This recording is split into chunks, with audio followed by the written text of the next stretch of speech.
I did want to add on that the camp at PCC, we're an ongoing application program. So students will apply sometimes early in May, and sometimes our students will apply as late as August. So we are an ongoing acceptance program. So if we know of any students who may be interested in coming to PCC camp, please let them know.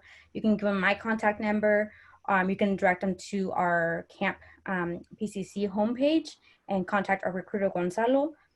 We are still accepting our students, so if anyone is still interested or kind of on the tipping point deciding whether or not they want to attend college for the fall, please send them over our way, and we'll give them a good conversation and hopefully get them to join PCC camp. If you have any questions from students who are DACA or undocumented or from mixed status families, a lot of that support comes through our program also, and we can do what we can and try to answer questions about what does it mean to be a student in one of those populations at Oregon State. There's lots of support. There's a big community. There's a great student organization. In fact, I think they're meeting with the president next week to make their demands clear. So yeah. Is it possible to be part of camp as well as EOP, as well as participate in student life, which is the cultural centers like the Cesar Chavez, is that a possibility? So since Angel's not here, yes, definitely. A student cannot be in camp and EOP at the same time. They'll be in camp their first year, transfer into EOP, and during that whole time, a lot of students get involved with things in their residence halls, or they get involved with some of the different volunteer opportunities on campus, or different clubs, or different jobs on campus and things like that. There's lots of things to be able to do.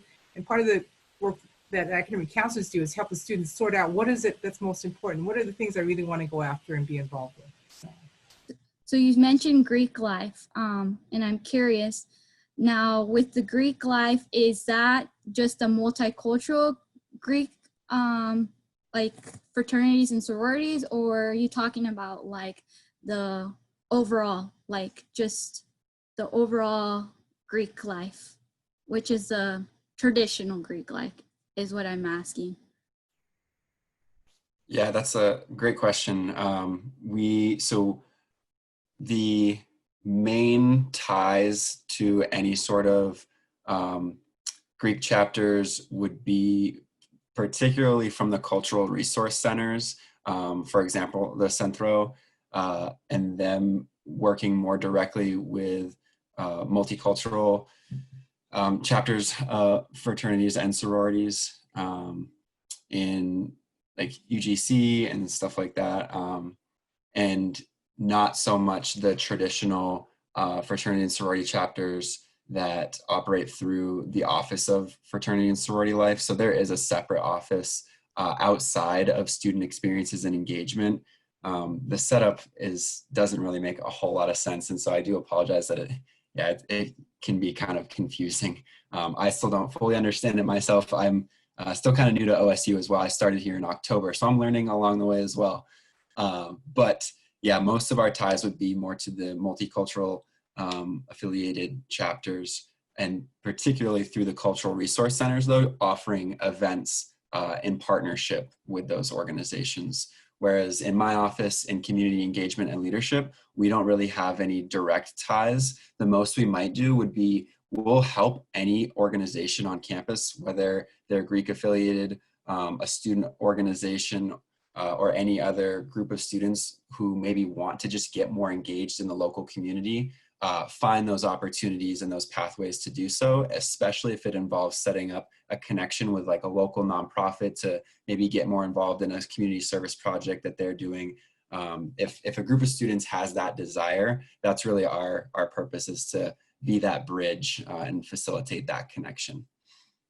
I do want to highlight something. So if you are part of the camp program, you can't rush for sororities or fraternities for that matter. And there's reasons behind that.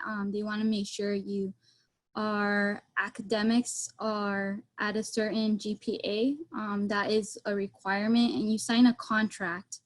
And I don't know, Gabby, I guess that question will be to you in specific to PCC camp. Can students join Greek life out there? If there is Greek life at PCC, what does that look like for the contract? Mm-hmm. Yeah, so I do remember that being one of the part of the policy for camp at OSU, but for camp at PCC, we don't have Greek life on campus, and so those rules don't mesh on our side. Okay, sweet. All right. Well, thank you, Andrea. Si no tienes preguntas, no te preocupes. Me puedes mandar mensaje luego, decir, Andrea, no entendí esto. Luego te puedo explicar. But all right. Thank you all very, very much. I know it's a late call. So eat dinner if you haven't ate dinner. And I just want to say thank you again for doing this. And we'll hopefully hear soon. I'll let you all know when we have the videos up so you can see yourselves talking more than anything. So it's always fun kind of look back and be like, I remember doing this. I think we're all experiencing this COVID thing. We're all living through it. It's you know, Andrea was a student that just graduated, and you know, everything moved to online. So her senior year got shortened out. So I guess everybody's impacted in a way, and we're all learning. I learned a lot just today with the Zoom and the remote control thing.